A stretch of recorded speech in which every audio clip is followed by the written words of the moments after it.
Hey, imagine this. You're a kid. You're sitting on the couch watching TV on a Saturday morning, and your mom walks into the room and says, "Stop dragging your feet. We are going to be late." And you look down at your feet, and they're just sitting there on the floor, not dragging, not moving. So what in the world does she mean? Welcome to Speak English in the USA. I'm Alex. And I'm Taylor. And honestly, Alex, that exact thing happened to me. My mom said, "Stop dragging your feet," like every single morning. And I did not understand it for years.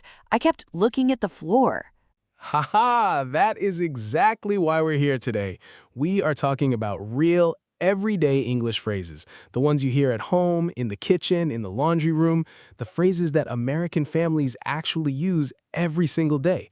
And today's topic is chores and daily life. Yes, and these are phrases that if you don't know them, you might feel really confused. Like, why is someone talking about dragging feet when no one is moving? Right, so let's start right there. Drag your feet or dragging your feet means to move slowly on purpose, to delay something, to not want to do a task. So when mom says, "Stop dragging your feet," she means hurry up, stop wasting time, stop being slow about it. Oh, so it has nothing to do with your feet actually touching the floor. Nothing at all. It's all about your attitude and your speed. If someone is dragging their feet, they're being slow or reluctant, meaning they really don't want to do the thing. We'll hear this phrase again today, so keep it in your mind. Okay, so let's get into the morning routine, because mornings in an American home can be really busy. What are people actually saying to each other first thing in the morning? Great question. So imagine it's 7 in the morning. The alarm just went off. A parent might say to their kids, "Okay, everyone up, make the bed, and then get dressed. We leave in 30 minutes." Right, yeah. So make the bed. That means putting your blankets and pillows back neatly after you sleep, right? Exactly. Make the bed just means to fix your bed so it looks neat and tidy. It does not mean to build or construct a bed. Just arrange it nicely after sleeping. And get dressed means to put your clothes on. These sound simple, but they are phrases you will hear every single morning in American homes. Mm-hmm. Mm-hmm. And after you make the bed and get dressed, what's next? Well, then you might need to pack a lunch, especially if you're a student or if you bring food to work. Pack a lunch means to prepare your meal and put it in a bag or container to take with you. So you're packing, like packing a bag, but it's specifically your lunch. Oh, I pack a lunch almost every day. It really saves so much money instead of buying food outside. Totally. It's a great habit. You'll hear people say things like, "Did you pack a lunch for school today?" Or, "I always pack a lunch on Mondays to save money." It's a very natural, everyday phrase. So our morning so far: make the bed, get dressed, pack a lunch. Good morning routine. I love that. Okay, what about after work or school? Let's talk about the chores that happen later in the day, because laundry is a big one and it has so many steps. Oh, laundry. Yes, you are absolutely right. Doing laundry in American English has a phrase for every single step. So first, you have to throw clothes in the washer. Throw clothes in the washer means to put your dirty clothes into the washing machine. Now, the word throw here does not mean literally throw them across the room. Huh, right. That would be a problem. Exactly. In this case, throw is used casually to mean put. Americans use throw this way a lot, like throw it in the trash or throw it in the bag. So throw clothes in the washer just means put your clothes in the washing machine. Easy. Okay, that makes sense. And then what's the next step? So after the washing machine finishes, you move clothes to the dryer. That means you take the wet clothes out of the washer and put them into the dryer machine so they can dry. Move clothes to the dryer. Short, simple, very common. Mm-hmm. So throw clothes in the washer and then move clothes to the dryer. Got it. What comes after that? Then comes the part everyone dreads, fold and put away clothes. Fold means to bend the clothes neatly. You fold a shirt so it's flat, you fold jeans, you fold towels. And put away means to place everything back where it belongs, in a drawer, in a closet, on a shelf. So you fold first, then you put away. Okay, I have to be honest.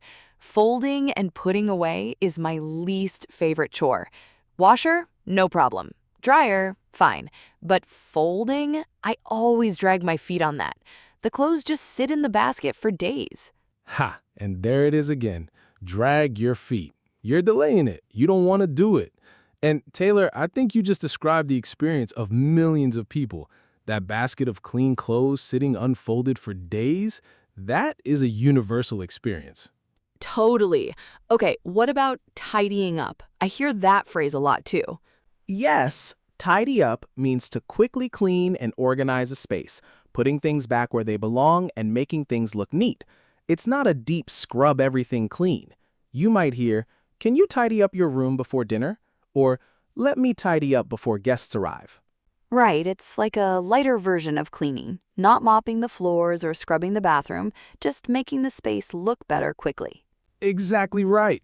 Tidy up is your quick, everyday maintenance clean. Now, let's move to the kitchen because two very important phrases live there. Do the dishes and load the dishwasher. Oh, yes. So, what is the difference between those two? Great question. Do the dishes is the general phrase. It means to wash the dirty dishes. You can do the dishes by hand in the sink, or you can use a machine. It covers both. Load the dishwasher is more specific. It means to put the dirty dishes inside the dishwasher machine so it can wash them for you.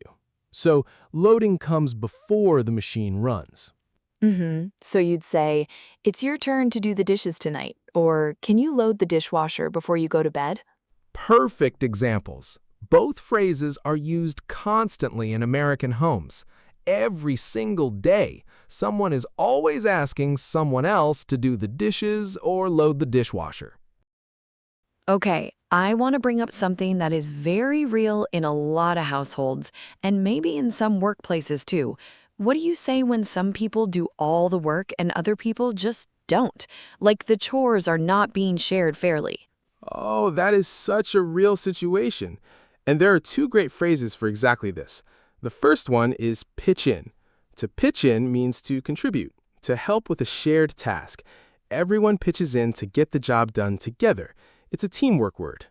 Right, so you might say, hey, can you pitch in with the cleaning today? Or, we all need to pitch in to get this done before the party. Exactly. And the second phrase is pull your own weight. This means to do your fair share of the work. Not more, not less, your fair share. If someone is not pulling their own weight, it means they aren't contributing enough. They're letting other people carry the load. Oh, so you could say something like, my roommate never pitches in with chores. He really needs to start pulling his own weight. That is a perfect sentence, Taylor. You used both phrases right there, totally naturally. Pitch in and pull your own weight. You'll hear these in families, between roommates, and even at work when managers talk about team effort. Okay, now we're going to do something fun. A mini role-play scene. Imagine two roommates. Let's call them Sam and Jamie. They need to have a conversation about dividing the chores. I'll play Sam, and Taylor will play Jamie. Listen carefully. All of today's phrases will show up naturally right here. Let's do it. I'm ready. Jamie, hey, do you have a minute? I think we need to talk about the apartment. Things are getting a little messy, and I feel like we both need to pitch in more. The living room really needs someone to tidy up.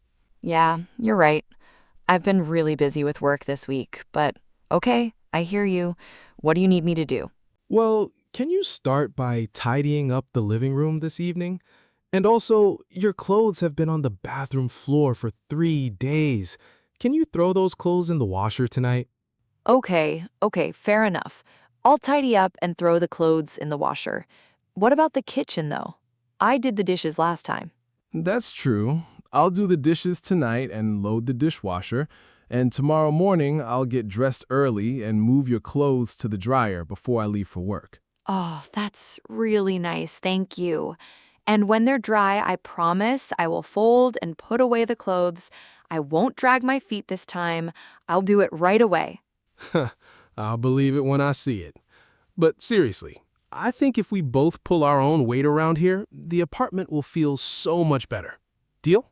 Deal. And I'll even make the bed tomorrow morning. How's that? Now we're talking. And scene. Did you catch all of those phrases in that conversation? Make the bed, tidy up, throw clothes in the washer, move clothes to the dryer, fold and put away clothes, do the dishes, load the dishwasher, drag your feet, pitch in, pull your own weight.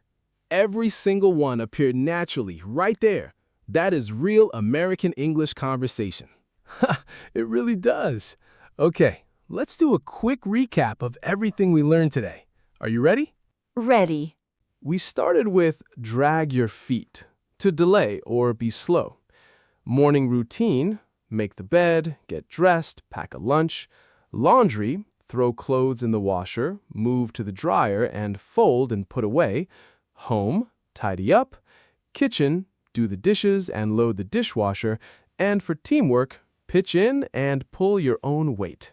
Exactly. Practice using these phrases at home. Narrate what you're doing. Say, I'm going to throw my clothes in the washer, or let me tidy up. Hearing yourself use them out loud is one of the best ways to learn. We have a question for you. Do the people in your house pitch in with chores, or are you the one pulling all the weight? Tell us in the comments. We would love to hear from you. If you enjoyed today's episode, give us a thumbs up and subscribe to Speak English in the USA. New episodes every week. Thank you so much for watching. We will see you in the next one.